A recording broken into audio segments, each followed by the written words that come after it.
북한이 코로나19 백신 정보를 빼내기 위해 미국 제약사인 화이자를 해킹했다고 국가정보원이 국회에 보고했습니다.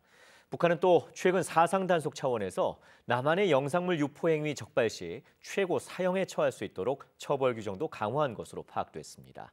유동엽 기자의 보도입니다.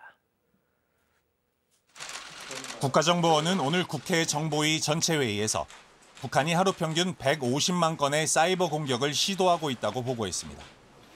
첨단 기술기업이나 지방자치단체는 물론 개인에게도 해킹 메일을 보내고 있는데 코로나19 백신과 관련한 공격도 늘고 있는 것으로 알려졌습니다.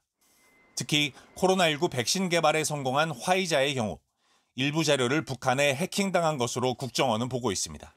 코로나19로 북한 내부 경제가 어려워지자 사회 기강 잡기에 나선 정황도 파악됐습니다. 비사회주의 척결을 천명하고 지난해 반동사상 문화 배격법을 만들어 사상 단속에 나섰는데 사실상 한류 유입을 차단하기 위한 조치로 보입니다. 남한 영상물을 유입 유포하는 행위는 최대 사형을 선고할 수 있고 영상물을 시청하는 경우에도 기존 징역 5년에서 징역 15년으로 처벌이 강화된 것으로 알려졌습니다.